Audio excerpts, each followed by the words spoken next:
Oh yeah. Okay. This one feels right for today because I was. Flash. Yeah, it feels right. What's up, guys? Good morning. You guys have built like a whole like cartoon empire with Stupid Bike. How does that feel?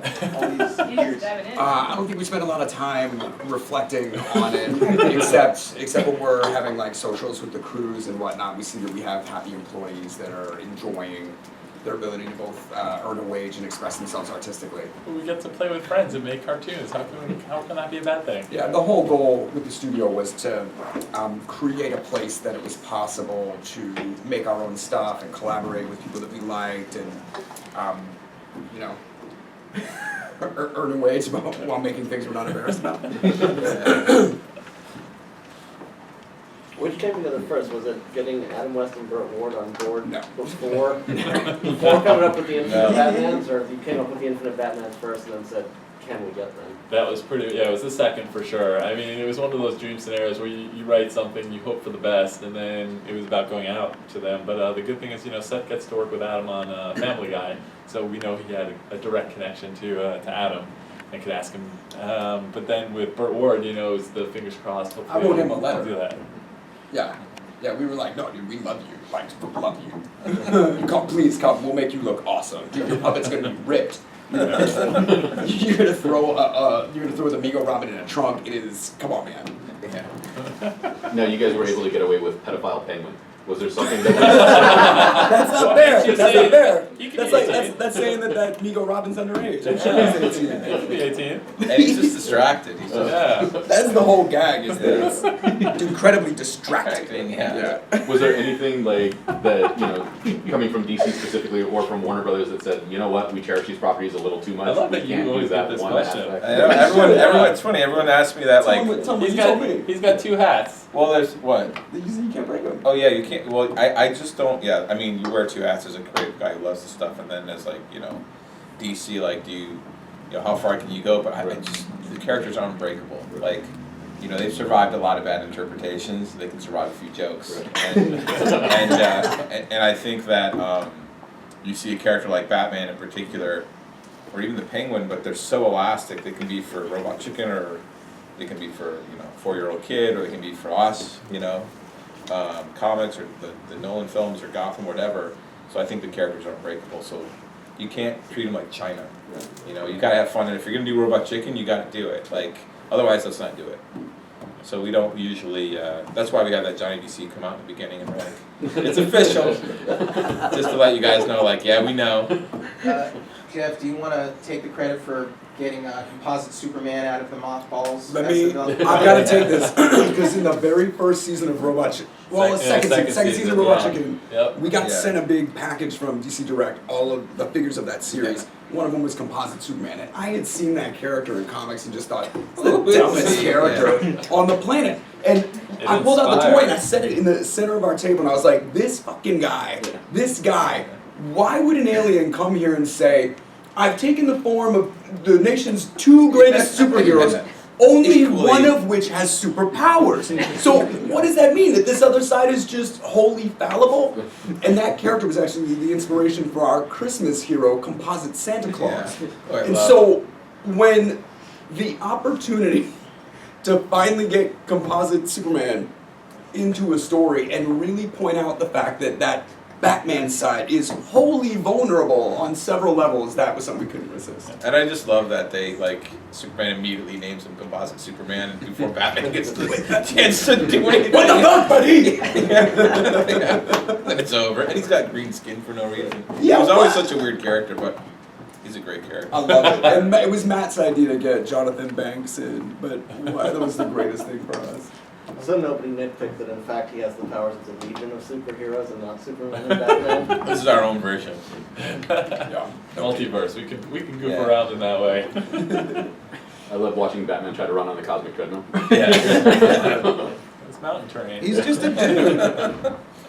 I was curious, were there any jokes when they pitched it where you actually sort of had to draw a line and say, we can't really... There's in the specials. It's really minimal. Maybe one or two, but it won't be just for it's too far. Usually it's is it funny enough? enough? Funny enough and too far? It's got to really be. But there's very few that we don't like the police stuff. Like, we're not here to police stuff. We're here to be like, here's all the characters, here's the who's who, here's our figures, here's the character. We list on that board, like, here's characters we want to see in this thing, and we just kind of have the writers. There was an all the writers You see pitch. Batman naked. You see, you see Catwoman doing certain things.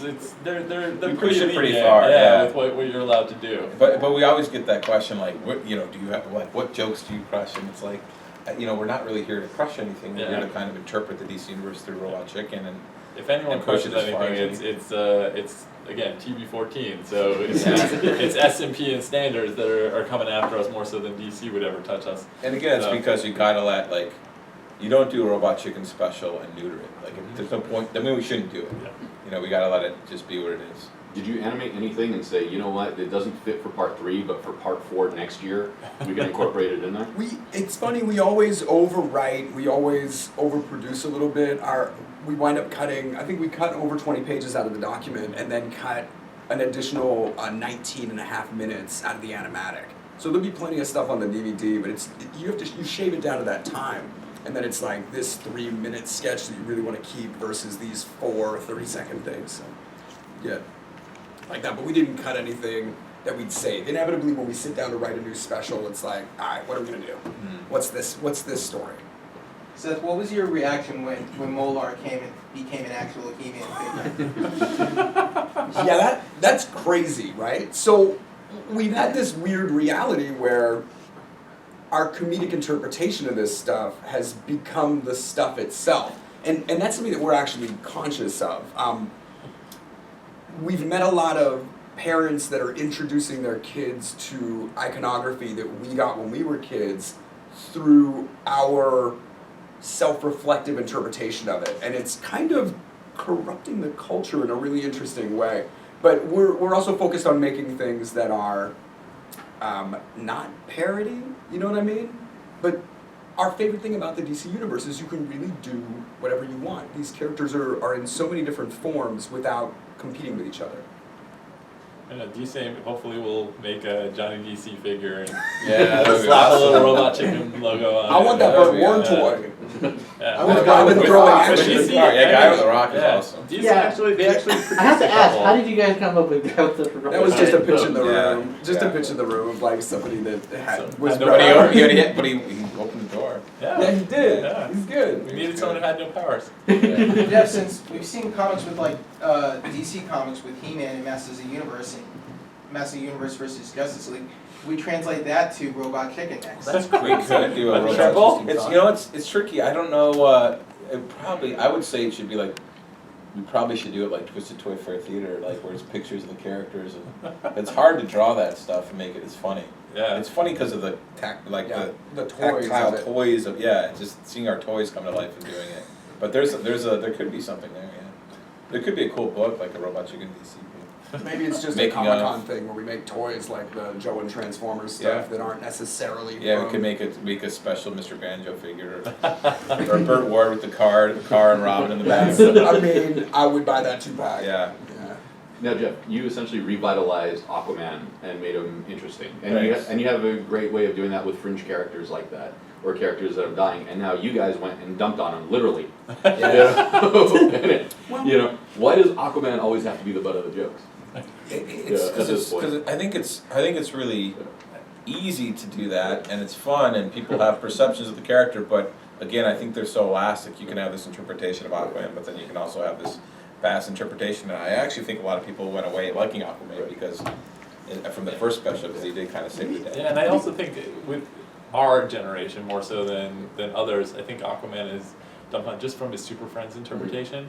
And again, what's good about the generations that are learning about him now, it's very different. The people who grew up with the '90s interpretation or the 2000s of like the super, what was it? Why am I blanking on the cartoon? Justice League. Thank you. Yeah, I mean, had a very different interpretation when you talk to kids now. Like the interns in our office didn't understand our interpretation of I still get into those conversations with our interns all the time, even with like Star Wars, where they're telling me that the prequels are better than the originals. But we're at a disadvantage because we've had to learn all this stuff in real time. And kids that are born now or born in the last 5 years, they're introduced to all of these characters as something that has always existed. as something that is, indefinable by time, has a dozen different ways into it, and they can love every one of them, It's just I a also really think different time. there's something cool to have that thread of Aquaman, regardless of how cool the interpretation is, whether it be in film or comics or whatever,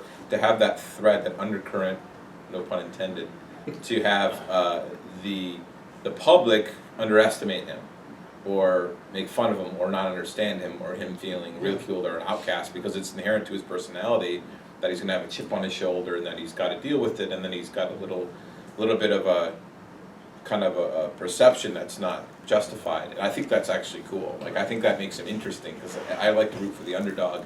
And when I did Aquaman, I didn't shy away from it. Like, I'm not like, I think the mistake can be, we're going to make him the most badass character, and you go too far that way. And I think it's okay to interpret or incorporate some of that perception, public perception, that he's not cool, that he just talks to fish, and put it in there, and that he has to deal with that. And then, Give some pathos. yeah, it really does make him more relatable to me. Like when he goes in, like my first issue, he goes in this restaurant for food, for lunch, and he orders fish and chips, and everybody's like, you hear a fork drop, and like people are like, you can't eat fish, and he's like, what? Like, I don't understand what's happening. It's just funny. But then he kicks ass later on. I was curious, you guys, what it's like to sort of wrap your mind around the fact that Robot Chicken is 10 years old. Whoa. Yeah, man. Like I said, we try not to spend a lot of time reflecting. We really just focus on the thing that's made us successful, which is making stuff that makes us laugh, working as hard as we can to do the kinds of things that we want to exist, and always focusing on entertaining ourselves. And for me, the two things that I think have come out of it is the amount of people that we've homegrown, if you will, and have evolved into amazing talents, and have gone on to make their own shows, and then we can always call them up and just have them come back and goof around with us. Has been amazing over the course of these 10 years. Well, at the same time, create a landing place for any of these artists to go off and go work with any other outlets and hone other skills and talents, and then come back and know that this is a safe place for them to. It's become a make what they family. want. Yeah, it's become very much a family in that way. Almost like, I guess, a little bit like SNL. Like it's the geeky version of, if you will, and I think that's been really nice to see and watch evolve. Although we did a calculation and we've had more guest stars than Saturday Night Live. Wow. Because SNL does one guest star per episode, we usually do like 6. So just the math of that got crazy. Geoff, did you voice a character for this special? No. I like staying behind the camera. One of these We'll days. get them. Yeah, one of these days I'll do it when they ask me to do something. So here's one question everybody wants to know. What do you guys do with all the toys you've amassed? Well, we do a They're couple all in things. our office. Most stuff gets kept or repurposed, and then we've gotten pretty good at giving away. We get a lot of actual toys, packaged toys and open toys, and so we give a lot of those away to kids' charities and stuff. How many people flip out when you guys ruin old toys? Or I think like revamp? Not weirdly ruin, enough, but, weirdly enough, it's not as bad as it was 10 years Yeah, ago. I agree. Like 10 years ago, when the internet was just beginning and all of these things were so inaccessible, we had a finite collector culture, and it just wasn't as widespread. I feel like all of those adults have grown up and sort of empowered their kids to be collectors, and so you get a lot more stuff that's never been opened, and people still get freaked out if we destroy something so old that there's only a handful of it, but we also try really hard not to do that. All right, thank you. Thanks, guys. I do appreciate it. Glad you liked it. Everybody said they liked it, right?